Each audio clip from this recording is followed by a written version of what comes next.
इस वीडियो में हम डिस्कस करने वाले हैं इलास्टिक कांस्टेंट्स के बारे में। इलास्टिक कांस्टेंट्स होते क्या हैं, सबसे पहले हम ये देखते हैं इलास्टिक कांस्टेंट्स क्या होते हैं। देखिए, जैसे आपका स्ट्रेस है, स्ट्रेस को कैलकुलेट करने के लिए कोई भी इंस्ट्रूमेंट नहीं बना है, लेकिन स्ट्रेन को हम कैलकुलेट कर सकते हैं एक्सटेंसोमीटर या स्ट्रेन गेजेस की हेल्प से हम मेजर कर सकते हैं। अगर मुझे किसी बॉडी का में स्ट्रेस निकालना है तो हम स्ट्रेन की हेल्प से निकाल सकते हैं, अगर मुझे इलास्टिक कांस्टेंट्स के बारे में आइडिया है तो इलास्टिक कांस्टेंट्स क्या करते हैं, इस्टेब्लिश करते हैं रिलेशनशिप बिटवीन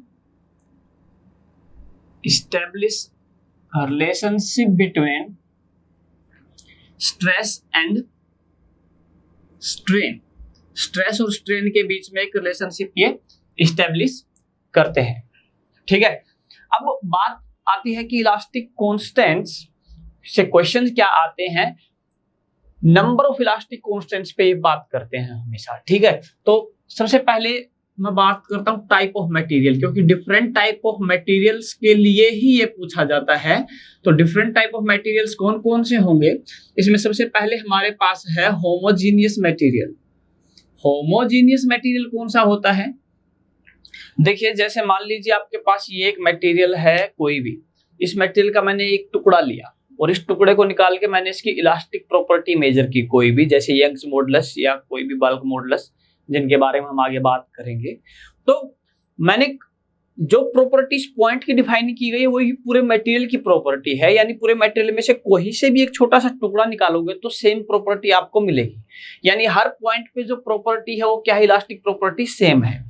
तो होमोजीनियस मटेरियल्स के केस में जो है इलास्टिक जो प्रॉपर्टीज होती हैं, elastic properties does not very from point two point, एक पॉइंट से दूसरे पॉइंट पर वेरी नहीं करती हैं। जबकि इसके बाद आता है एक आइसोट्रोपिक मटेरियल। अगर आइसोट्रोपिक मटेरियल की बात करें तो क्या होता है कि जैसे इस केस में पॉइंट टू पॉइंट वेरी नहीं कर रही है प्रॉपर्टी, ऐसे ही आइसोट्रोपिक में क्या है, आपकी डिफरेंट डायरेक्शंस में भी प्रॉपर्टी क्या होगी, सेम होगी। कहने का मतलब क्या है कि मान लीजिए एक मटेरियल को इस डायरेक्शन में आपको इलोंगेट करने के लिए 100 किलो न्यूटन लगाना पड़ा, तो दूसरी डायरेक्शन में भी आपको उतना ही लोड लगाना पड़ेगा, अगर उसके डायमेंशन दोनों डायरेक्शन में सेम है तो। ठीक है, तो कहने का मतलब अलग अलग डायरेक्शन में अलग अलग प्रॉपर्टी नहीं होंगी, सेम होंगी। आप किसी भी डायरेक्शन से इसमें चेक कर सकते हैं। तो क्या बोलेंगे, सेम इलास्टिक प्रॉपर्टीज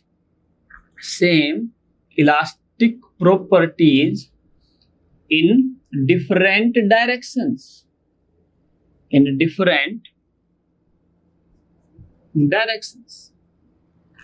इसके बाद इसका उल्टा आता है एनाइसोट्रोपिक मटेरियल। एनाइसोट्रोपिक मटेरियल क्या होता है, जिसमें जो इलास्टिक प्रॉपर्टीज होंगी वो डिफरेंट डायरेक्शन में क्या होंगी, डिफरेंट होंगी। क्या होंगी, different elastic properties in different directions,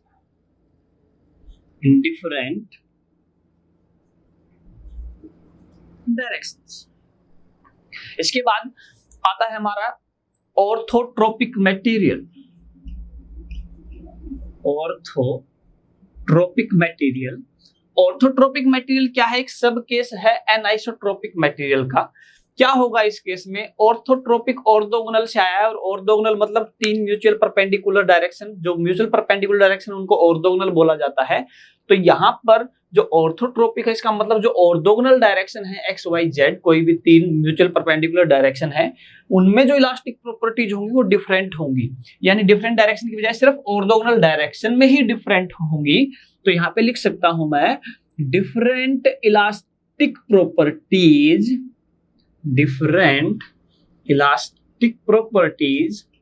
in orthogonal direction,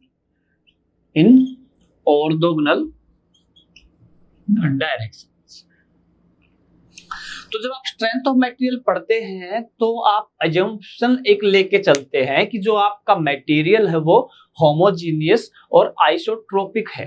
कहने का मतलब जो आपके पास मटेरियल होगा उसमें ना तो प्रॉपर्टी डायरेक्शन वाइज वेरी करेंगी, ना ही पॉइंट टू पॉइंट वेरी करेंगी, यानी हर पॉइंट पे हर डायरेक्शन में प्रॉपर्टी सेम होगी। तभी हम किसी प्रॉपर्टी को किसी मटेरियल के लिए डिफाइन कर सकते हैं अगर वो होमोजीनियस और आइसोट्रोपिक है, क्योंकि अगर पॉइंट टू पॉइंट वेरी करेगी तो हम बोल ही नहीं सकते कि इस मटेरियल के लिए प्रॉपर्टी ये है। ठीक है, तो और ऐसी तरीके से अगर आइसोट्रोपिक नहीं है तो डिफरेंट डायरेक्शन में डिफरेंट होगा, तो एक मटेरियल के लिए प्रॉपर्टी क्या है, फिक्स नहीं रही, वेरी करेगी। ठीक है, तो इसलिए अगर मटेरियल होमोजीनियस एंड आइसोट्रोपिक है तो क्या होगा, हर डायरेक्शन में और हर पॉइंट पे जो प्रॉपर्टी है वो सेम होगी। तो ऐसे केस में जो नंबर ऑफ इलास्टिक कांस्टेंट्स होंगे आपके 4 होंगे। क्या होंगे, number of elastic constants will be 4। अब 4 में से क्या होता है, 4 कौन कौन से होंगे, Young's modulus of elasticity, shear modulus modulus of rigidity, bulk modulus और पॉइजन रेशियो, ये 4 आपके होंगे। इसमें एक और क्वेश्चन जो पूछा जाता है आपसे, बोला जाता है कि इसमें से इंडिपेंडेंट पूछा जाए तो कितने हैं, इंडिपेंडेंट जो है वो आपके 2 रहेंगे। इंडिपेंडेंट आपके कितने रहेंगे, 2 रहेंगे। ठीक है, एनाइसोट्रोपिक मटेरियल के केस में जो है टोटल 21 है, ई और म्यू है वो इंडिपेंडेंट रहेंगे, और ऑर्थोट्रोपिक के केस में जो रहेगा वो क्या रहेगा, टोटल 9 रहेंगे। तो ये क्वेश्चन आपसे पेपर में डायरेक्ट पूछे जाते हैं नंबर ऑफ इलास्टिक कांस्टेंट्स को लेके। ठीक है, अब हम जो बात करते हैं, अब हम बात करते हैं कि एक एक करके इन सभी चारों जो यंग्स मॉडुलस है, मॉडुलस ऑफ रिजिडिटी है, बल्क मॉडुलस, पॉइजन रेशियो, इनको हमें क्या करना है, समझना है, ड्राइव करना है, और साथ में इनके साथ इनके रिलेशनशिप्स क्या है वो भी काफी इंपॉर्टेंट है। तो उनको हम एक एक करके अब देखते हैं। तो सबसे पहले हम बात करते हैं यंग्स मॉडुलस की। तो यंग्स मॉडुलस के बारे में बात करने से पहले एक और इंपॉर्टेंट टॉपिक हमारे पास है और वो है हुक्स लॉ। हुक्स लॉ से डायरेक्ट क्वेश्चन पूछे जाते हैं। तो हुक्स लॉ क्या कहता है, देखिए हुक्स लॉ कहता है, हुक्स लॉ कहता है कि with in elastic limit, with in elastic limit, stress जो है वो आपकी डायरेक्टली प्रोपोर्शनल है किसके, स्ट्रेन के। जो स्ट्रेस है वो डायरेक्टली प्रोपोर्शनल रहेगी, स्ट्रेस जो है वो डायरेक्टली प्रोपोर्शनल रहेगी स्ट्रेन के। अब इलास्टिक लिमिट क्या होती है, सबसे पहले इलास्टिसिटी क्या होती है, इलास्टिसिटी वो प्रॉपर्टी होती है किसी मटेरियल की कि अगर किसी वस्तु को, किसी ऑब्जेक्ट को खींचा जाए या कंप्रेस किया जाए तो उसकी शेप क्या हो जाएगी, चेंज हो जाएगी। कहता है कि अगर ये लोड को रिमूव कर दिया जाए तो अगर कोई भी बॉडी अपनी शेप को दोबारा रीगेन कर लेती है, this property is known as elasticity. और ऐसे मटेरियल को हम क्या बोलते हैं, इलास्टिक मटेरियल। एग्जैक्ट अपनी शेप और साइज में वो आ जाएगी। अब बात करते हैं इलास्टिक लिमिट। इसका मतलब क्या है कि हर मटेरियल के लिए एक पर्टिकुलर वैल्यू तक ही ये कंडीशन होती है कि वो वापस अपनी स्टेट को, अपनी शेप साइज को रिगेन कर सके। उसके बाद वो उस शेप या साइज को दोबारा से रिगेन नहीं कर पाती है। तो उस लिमिट को हम क्या बोलते हैं, इलास्टिक लिमिट। यानी इलास्टिसिटी क्रॉस हो चुकी है, वो एक नई स्टेज में चली गई है, दैट इज प्लास्टिसिटी में चली गई है। ठीक है, तो ये कहता है जब तक इलास्टिक लिमिट के अंदर रहेगा तब तक स्ट्रेस और स्ट्रेन डायरेक्टली प्रोपोर्शनल रहेगा। इससे बाहर जाने के बाद स्ट्रेस और स्ट्रेन डायरेक्टली प्रोपोर्शनल नहीं रह सकता। इसका मतलब अगर आप एक डायग्राम बनाएंगे स्ट्रेस और स्ट्रेन के बीच में, तो ये कैसा रहेगा, एक स्ट्रेट लाइन रहेगा। तो दूसरी चीज क्या है कि एक तो ये पूछा जाता है कि Hooke's law is valid within elastic limit. एक कई बार ये पूछ लेता है कि Hooke's law is valid up to. ठीक है, तो अप टू के केस में आप इलास्टिक लिमिट की बजाय क्या यूज करते हैं, प्रोपोर्शनल लिमिट। क्या यूज करते हैं, प्रोपोर्शनल लिमिट। प्रोपोर्शनल लिमिट को यूज क्यों करते हैं, क्योंकि देखिए यहां पर क्या होता है, जैसे इलास्टिक लिमिट यहाँ पे है और जो प्रोपोर्शनल लिमिट यहाँ पे है, दोनों में जो डिफरेंस है बहुत कम होता है, ठीक है, बहुत पास पास होते हैं, लेकिन ए से बी के बीच में जो मटेरियल है वो इलास्टिक है, लेकिन और स्ट्रेस और स्ट्रेन के बीच में जो कर्व है वो क्या है, डायरेक्टली प्रोपोर्शनल नहीं है। तो यानी हुक्स लॉ वैलिड किस पॉइंट तक है, सिर्फ ए पॉइंट तक है, जो कि आपका क्या है, प्रोपोर्शनल लिमिट का पॉइंट है। इस पॉइंट पे जो स्ट्रेस होती है उसको बोलते हैं प्रोपोर्शनल लिमिट स्ट्रेस, ठीक है। तो ये ध्यान रखना है, अप टू पूछता है तो आपको प्रोपोर्शनल लिमिट बोलना है, विद इन बोलता है तो आप इलास्टिक लिमिट इसमें बोलेंगे, क्योंकि इलास्टिक लिमिट के अंदर ही है ये, इससे बाहर नहीं गया है, ठीक है। दूसरी चीज जो ये पूछता है हुक्स लॉ में, ये आपसे पूछता है कि जो हुक्स लॉ है वो आपका टेंशन और कंप्रेशन,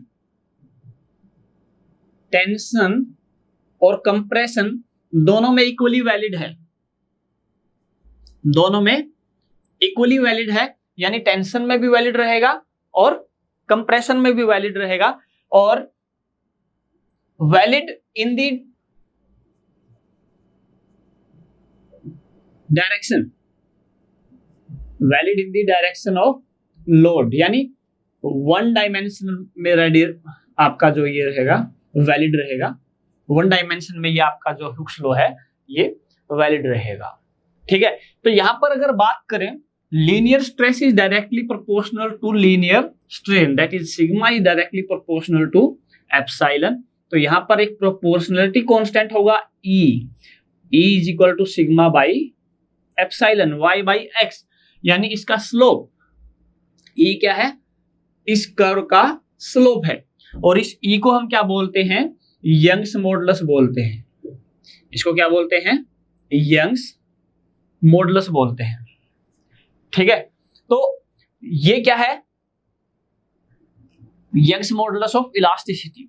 अब एक चीज और ध्यान देने वाली क्या है कि अगर आपकी स्ट्रेन जो हो जाए वो हो जाए यूनिट स्ट्रेन हो जाए, तो E किसके बराबर होगा, सिग्मा के बराबर, यानी किसी भी बॉडी में यूनिट स्ट्रेन प्रोड्यूस करने के लिए जितनी स्ट्रेस इंड्यूस होगी, जितनी स्ट्रेस इंड्यूस करनी पड़ेगी, उसको हम क्या बोलते हैं, यंग्स मॉडुलस बोलते हैं। या फिर ये भी बोल सकते हैं कि किसी भी बॉडी को अपनी ही लेंथ का डबल करने के लिए जितनी स्ट्रेस इंड्यूस होगी वो भी आपका यंग्स मॉडुलस में आएगा, वो उसको भी हम यंग्स मॉडुलस ही बोलेंगे, ठीक है। इसकी यूनिट बात करें, यूनिट आपकी जो स्ट्रेस की यूनिट है वही रहेगी, क्योंकि strain is a dimensionless quantity, तो यूनिट जो होगी न्यूटन पर मीटर स्क्वायर, यानी दैट इज पास्कल होगी। ये SI यूनिट है इसकी यंग्स मॉडुलस की। अब यंग्स मॉडुलस रिप्रेजेंट क्या करता है, यंग्स मॉडुलस जो रिप्रेजेंट करता है वो इलास्टिसिटी को रिप्रेजेंट करता है, जिसका E ज्यादा होगा उसकी इलास्टिसिटी भी उतनी ही ज्यादा होगी, इलास्टिसिटी भी उतनी ही ज्यादा होगी। E को हम यही बोल सकते हैं, इलास्टिक स्टिफनेस भी बोल सकते हैं। इलास्टिक स्टिफनेस का मतलब क्या है कि जैसे आपके पास कोई बॉडी है, उसको अपनी लेंथ का डबल अगर इलोंगेट करना है, उसके लिए जिस केस में सेम डायमेंशन है, तो जिस केस में सबसे ज्यादा लोड हमें लगाना पड़ेगा वो उतनी ही ज्यादा स्टिफ होगी, E उसका उतना ही ज्यादा होगा, ठीक है। अब बात करते हैं कि माइल्ड स्टील के केस में जो ये वैल्यू होती है 210 गीगापास्कल होती है, जबकि उसके बारे में बात करें कास्ट स्टील के बारे में, कास्ट आयरन के बारे में, कास्ट आयरन के केस में जो वैल्यू होती है वो होती है आपकी 100 गीगापास्कल, और अगर रबर के बारे में बात करें तो रबर के लिए वैल्यू ऑलमोस्ट 10 गीगापास्कल ही होती है। तो आप देख सकते हैं यहाँ पर क्लियरली कि जो माइल्ड स्टील है उसकी इलास्टिसिटी हमेशा रबर से ज्यादा होगी, यानी steel is more elastic than rubber. तो ये बात हुई हमारी यंग्स मॉडुलस ऑफ इलास्टिसिटी की। इसके बाद हमारा नेक्स्ट जो मॉडुलस है वो हमारा है मॉडुलस ऑफ रिजिडिटी की हम बात करेंगे। तो मॉडुलस ऑफ रिजिडिटी क्या होगा, जैसे आपका यंग्स मॉडुलस लीनियर स्ट्रेस और लीनियर स्ट्रेन के बीच में रिलेशनशिप स्थापित करता है, ऐसे ही अगर बात करें G, इसको C से भी रिप्रेजेंट करते हैं, N से भी करते हैं, तो इसको बोलेंगे शियर मॉडुलस। शियर मॉडुलस या फिर बोलेंगे मॉडुलस ऑफ रिजिडिटी। इस केस में क्या होता है, इस केस में जो आपकी शियर स्ट्रेस है वो आपकी डायरेक्टली प्रोपोर्शनल होगी शियर स्ट्रेन के। तो इस केस में मैं क्या बोल सकता हूं, tau is directly proportional to phi, tau is equal to G phi, G is equal to tau upon high.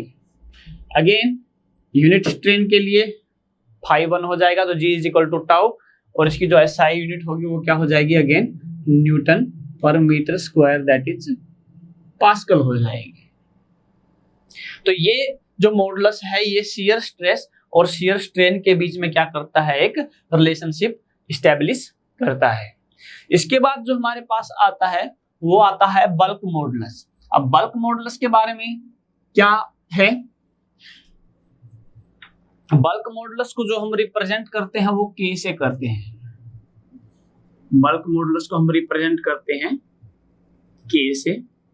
तो इस केस में क्या होगा, इस केस में आपके पास मान लीजिए एक ऑब्जेक्ट है जिस पे तीनों डायरेक्शन में स्ट्रेस लग रही है, और तीनों डायरेक्शन में जो स्ट्रेस है वो क्या है, इक्वल स्ट्रेस लग रही है, यानी हर डायरेक्शन में क्या हो गया, इक्वल स्ट्रेस है। यानी जो सिग्मा एक्स है वो सिग्मा वाई है और जो सिग्मा जेड है ये तीनों बराबर है इसके आपके सिग्मा के बराबर रहे। तो इस केस में जो ये स्ट्रेस है इसको हम जो बोलते हैं हाइड्रोस्टेटिक स्ट्रेस बोलते हैं, हाइड्रोस्टेटिक। क्योंकि क्या होता है कि जैसे हाइड्रोस्टेटिक प्रेशर होता है हर डायरेक्शन से क्या होता है, इक्वल लगता है, किसी भी पॉइंट पे देखें तो ये भी हर डायरेक्शन से इक्वल है, इसीलिए इसको हाइड्रोस्टेटिक स्ट्रेस बोल सकते हैं। या फिर आप वॉल्यूमेट्रिक स्ट्रेस भी बोल सकते हैं, क्योंकि दो हर तरफ से क्या लग रही है, इक्वल स्ट्रेस आपके लग रहे हैं। तो बल्क मॉडुलस क्या होता है, बल्क मॉडुलस आपका होता है volumetric stress by volumetric strain. तो इस केस में जो आइदर वन ऑफ तीनों में से कोई भी एक स्ट्रेस को चूज कर लेंगे और नीचे आपका क्या हो जाएगा, वॉल्यूमेट्रिक स्ट्रेन हो जाएगा। तो यहां पर ये जो है डेल्टा वी बाई वी बराबर सिग्मा बाई के, ये रिलेशनशिप आपका आ जाएगा। और ये रिलेशनशिप वैलिड कब होगा, जब स्ट्रेस आपकी कैसी होगी, hydrostatic stress, that is sigma x बराबर सिग्मा वाई बराबर सिग्मा जेड बराबर sigma, again this is Newton per metre square आपका रहेगा, that is unit is pascal, ऐसा यूनिट अगर देखें तो पास्कल रहेगी।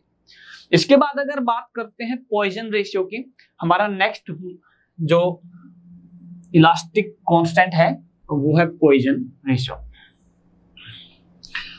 पॉइजन रेशियो के केस में क्या होगा,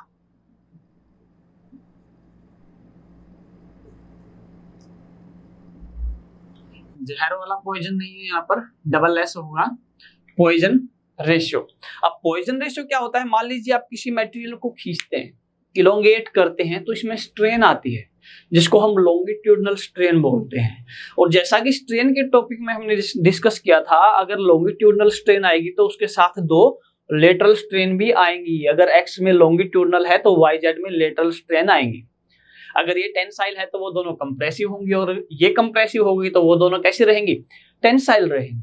तो एक लॉन्गिट्यूडनल स्ट्रेन के साथ दो लेटरल स्ट्रेन जुड़ी रहती हैं। तो जो पॉइजन रेशियो है ये आपका रिलेशनशिप जो बताता है लेटरल स्ट्रेन और लॉन्गिट्यूडनल स्ट्रेन के बीच में ही इस्टेब्लिश करता है। तो ये म्यू बराबर क्या हो जाएगा,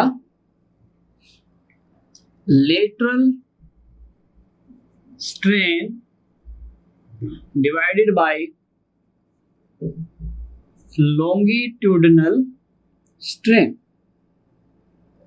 lateral strain divided by longitudinal strain, that is delta D by D, delta L by L, और यहां पर हम लगा देते हैं नेगेटिव साइन। नेगेटिव साइन किस चीज को रिप्रेजेंट करता है कि जो लेटरल स्ट्रेन और लॉन्गिट्यूडनल स्ट्रेन है इनका नेचर क्या है, एक दूसरे के अपोजिट है। अगर एक टेंसाइल होगा तो दूसरा ऑटोमेटिकली क्या हो जाएगा, आपका कंप्रेसिव हो जाएगा। ठीक है, तो ये जो हमने इलास्टिक कांस्टेंट्स जितने भी डिस्कस किए हैं वे गिवन मटेरियल के लिए इनकी वैल्यू क्या है, फिक्स है। ठीक है, तो यहाँ पर जो म्यू की वैल्यू वेरी करती है वो आपकी 0.5 से 0 के बीच में वेरी करती है। अगर म्यू की वैल्यू 0 है तो इसका मतलब ये क्या है, रिजिड है। जैसे एग्जाम्पल के तौर पे आपका कॉर्क है, और 0.5 हमारा किसके केस में होता है, रबर के केस में होता है। इसकी वैल्यू जो रबर के लिए वेरी करती है वो 0.45 से 0.50 होगी, और जबकि मेटल्स के लिए इट इज 0.27 टू 0.33। ये आपकी म्यू की वैल्यू रहती है। अब अगर आपके पास कोई मटेरियल है और आपने इसको क्या कर दिया है, तीनों डायरेक्शन से आपने क्या कर दिया, इस पे स्ट्रेस अप्लाई किया है,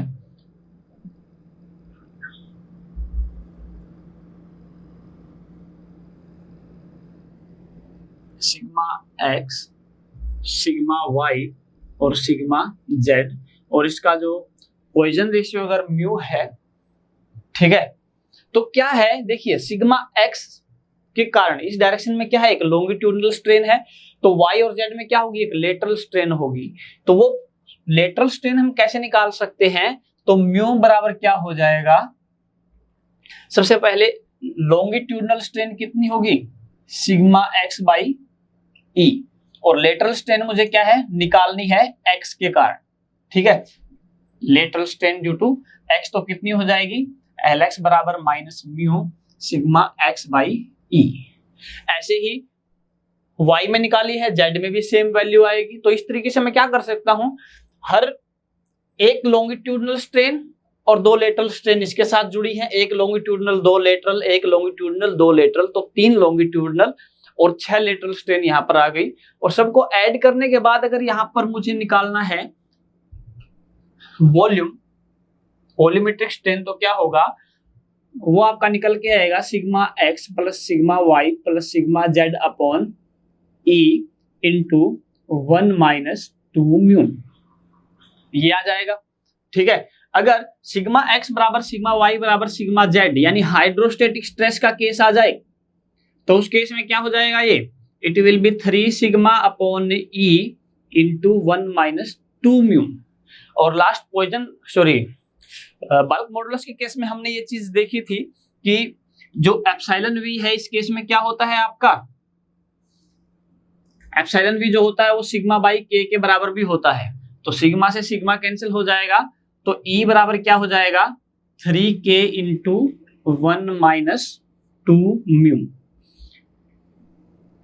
तो ये आपका रिलेशनशिप आ गया है ई के और म्यू के बीच में। इसी तरीके से अगर बात की जाए E is equal to E G और म्यू के लिए बात की जाए, तो it will be E is equal to 2g into 1 plus mu. This is your second relationship between elastic constants. और E बराबर क्या होगा, 9kg upon 3k plus g। ये आपका E के और G के बीच में रिलेशनशिप रहेगा। तो ये काफी इंपॉर्टेंट आपके रिलेशनशिप है, ठीक है, ये आपको ध्यान रखने हैं। तो यहाँ पर हमारा इलास्टिक कॉन्स्टेंट्स का जो टॉपिक है वो हमारा खत्म होता है। बाकी आप लोगों का एग्जाम नजदीक आ रहा है, तो पढ़ाई पे थोड़ा सा और फोकस कीजिए, थोड़ा सा और बेटर तरीके से तैयारी कीजिए, प्रैक्टिस कीजिए जितनी ज्यादा कर सकते हैं। और हमारे टेलीग्राम चैनल को ज्वाइन कर लीजिए, क्योंकि वहां पर आपको डेली क्वेश्चन के लिए, प्रैक्टिस के लिए आपको मिल रहे हैं, और उसमें हम मोस्ट एक्सपेक्टेड क्वेश्चंस और भी आप लोगों को पीडीएफ फाइल में भेजने वाले हैं। ऑलरेडी हम थर्मोडायनेमिक्स के कुछ क्वेश्चन उसमें भेज चुके हैं।